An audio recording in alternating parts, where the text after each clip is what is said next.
You know what nobody ever did? Sat us down as a kid and explained what we were feeling. Not once.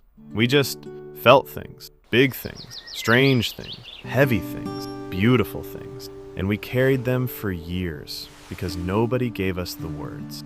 Well, I found the words. And I have to tell you, some of these are going to hit harder than you expect. Let's start. Number 13, Resfeber. Go back. You're a child.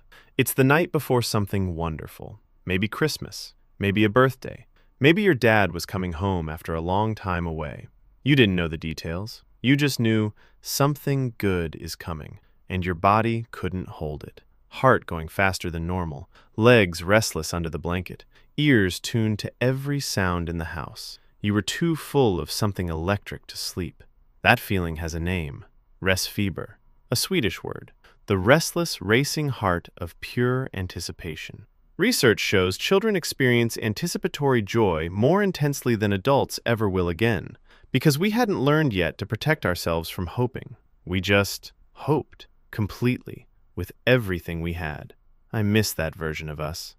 Number 12, the Sunday feeling. Do you remember Sunday afternoons? Not the morning, not the evening, that specific hour when the light went golden, long shadows on the floor, the weekend still technically happening, but already you could feel Monday coming from somewhere far away. And something in your chest knew it before your brain did. Not dread exactly, just the awareness that beautiful things end. That feeling, the bittersweet ache of something good slowly closing, that's called anticipatory loss. Mourning something before you've lost it. And children feel it more honestly than adults because we hadn't learned yet to distract ourselves with noise. We just sat in it, felt it completely. That Sunday light was the first philosopher you ever met. Number 11, the comparison wound. Okay, this one. This one I need you to really hear. Someone said it to you, at least once, maybe more.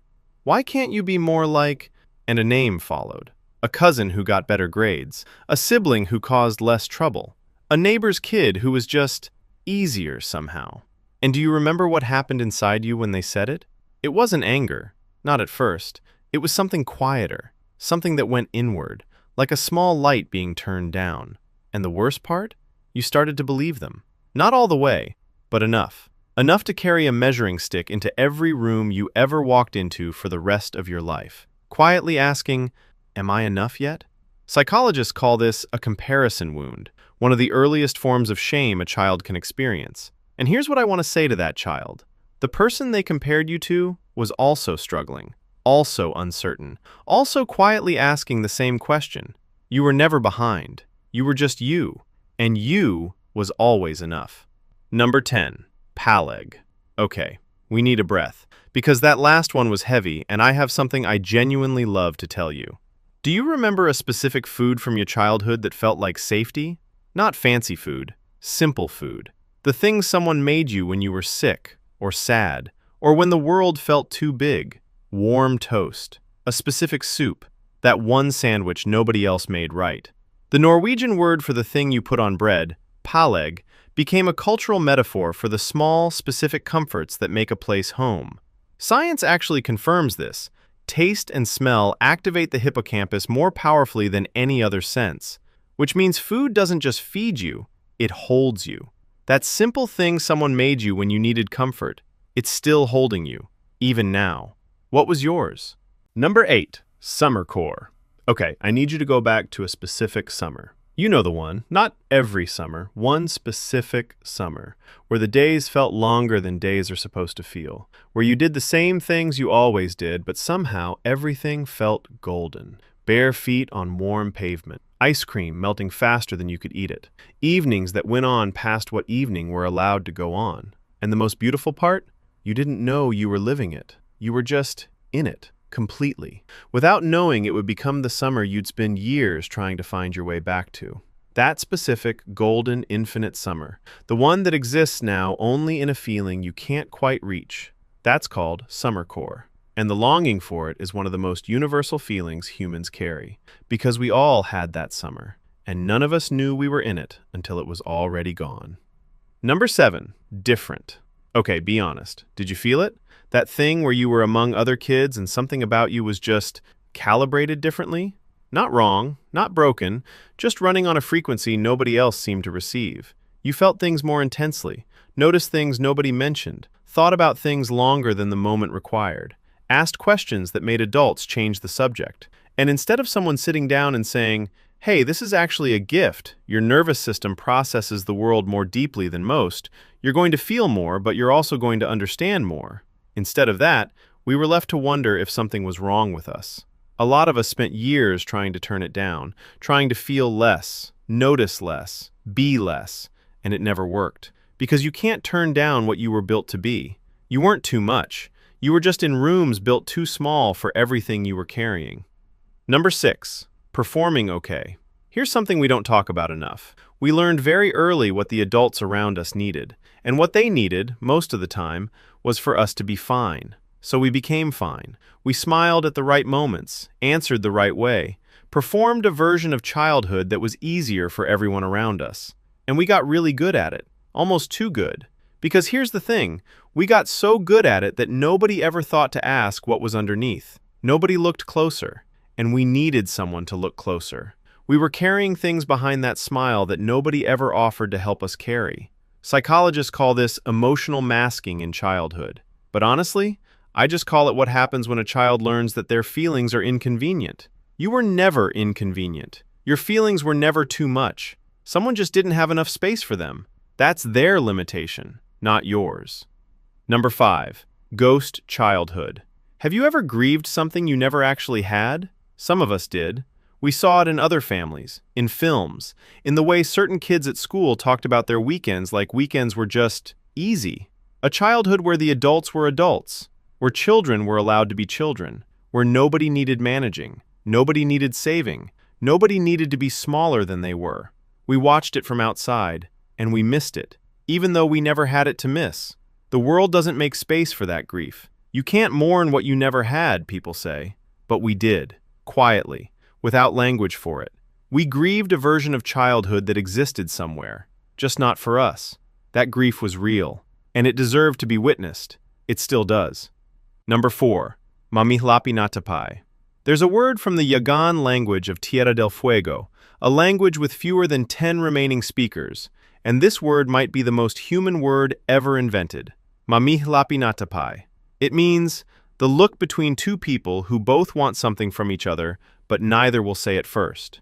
And you felt this, not just in romance, with a parent who didn't know how to say they were proud, with a friend on the last day of summer before everything changed, with someone you loved in the last moment before they were gone, both of you feeling it, neither of you saying it, and the moment passing, and the moment passing.